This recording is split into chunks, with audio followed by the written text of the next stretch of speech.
Bonjour à tous, donc aujourd'hui je vais vous présenter un nouveau produit qui se nomme WinDesign.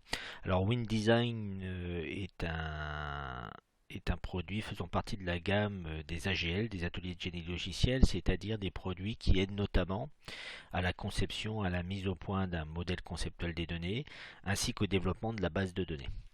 Donc je vais démarrer WinDesign, voilà. Donc lorsqu'on crée un nouveau projet sous WinDesign, ce produit nous offre quatre possibilités. Donc, soit créer, travailler sur de la modélisation de type Meurize, Meurize 2. Donc, on peut éventuellement faire aussi de la rétroconception. Soit travailler sur une méthode UML, soit travailler sur des processus métiers, soit travailler sur le maquettage d'interfaces homme-machine en vue de nos futures applications. Donc aujourd'hui, nous allons travailler sur la création d'un modèle conceptuel des données. Donc je clique sur Database. Donc il me propose de travailler soit sur un modèle conceptuel des données, soit sur un modèle logique des données. Donc moi je vais choisir modèle conceptuel des données. Voilà. Donc il nous a ouvert une fenêtre de conception tout en haut avec des icônes. Donc un modèle conceptuel des données, c'est un ensemble d'entités, d'associations, de cardinalités. Donc commençons tout de suite à créer une entité. Donc je clique sur le symbole entité. Si je veux reprendre la main, parce que ici vous voyez j'ai toujours le symbole entité qui est sélectionné, il faut que je clique ici sur cette petite flèche blanche. Donc je fais un double clic sur mon entité. Une entité porte un nom, donc je vais lui mettre un nom, par exemple client. Et cette entité possède des propriétés. Donc je clique sur détail, il s'ouvre un nouvel onglet.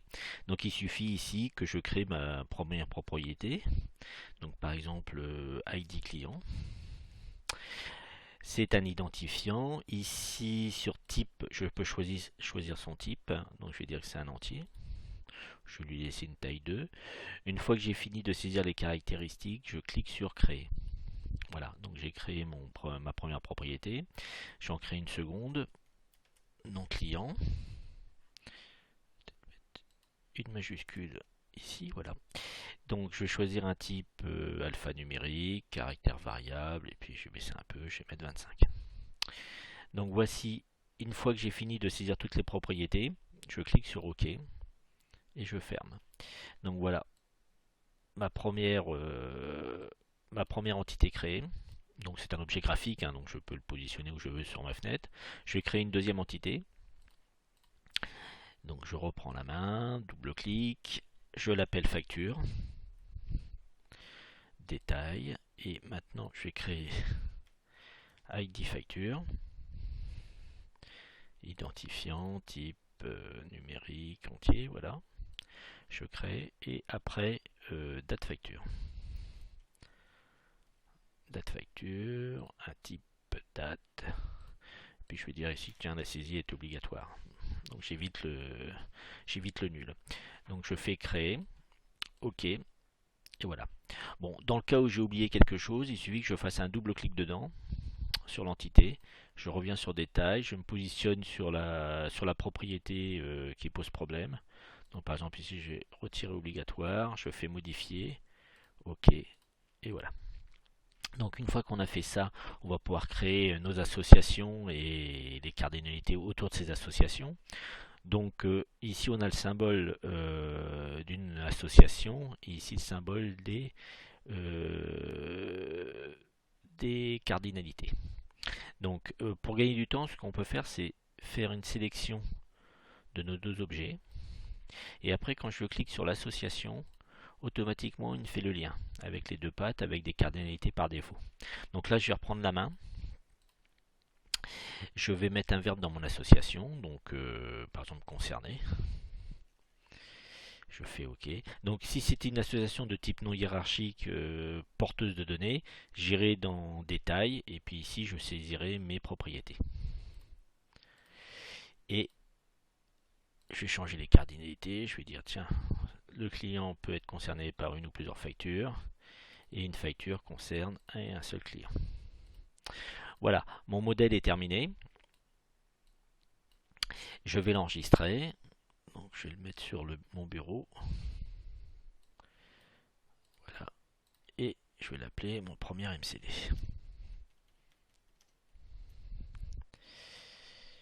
je fais enregistrer. Donc, deuxième étape, maintenant, je vais vérifier, je vais contrôler la validité de mon MCD. Donc, pour faire cela, je vais dans Modèle, Contrôle, Défaut. Et ici, WinDesign me signale qu'il n'y a aucune erreur, aucune alerte, aucune information. Très bien. Donc, je reviens sur mon modèle. Voilà. Mon premier MCD. Oh, je n'arrive pas. Voilà, je ferme la fenêtre.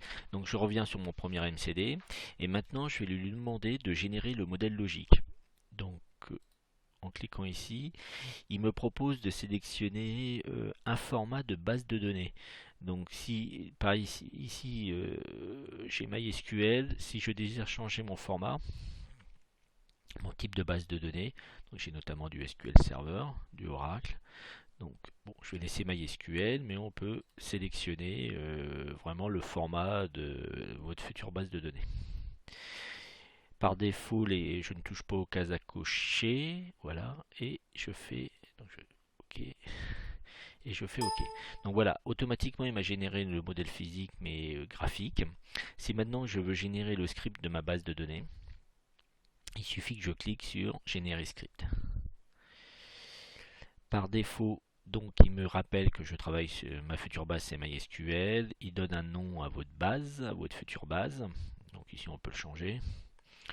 Donc facture, je vais facture. On peut choisir évidemment le chemin de création de notre script.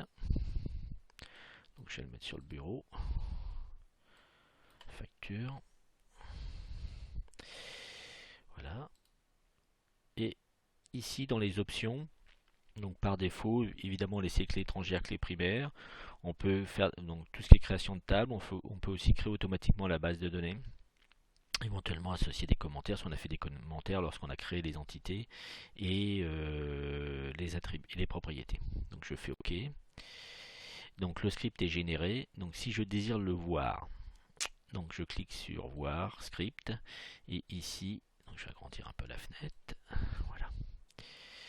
Donc on voit qu'il m'a bien généré, qu'il m'a créé une base de données qu'il appelle facture, qui me crée ma table facture, ma table client, et puis ici qui me gère ma référence entre mes deux tables, donc ma clé étrangère client dans la table facture.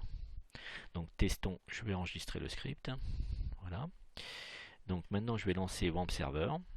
Donc j'ai déjà démarré pour gagner du temps. Je vais dans localhost. Voilà. Et sous phpMyAdmin.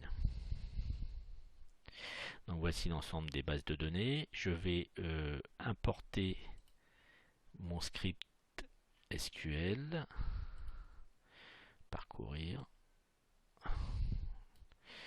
facture SQL et j'exécute. Voilà, il me dit que l'importation s'est bien effectuée, donc il me rappelle le contenu de mon script. Et si ici je vais dans facture, je vois bien ma table client et facture créée. Voilà pour cette première formation sur WinDesign. Par la suite, nous verrons notamment la rétroconception.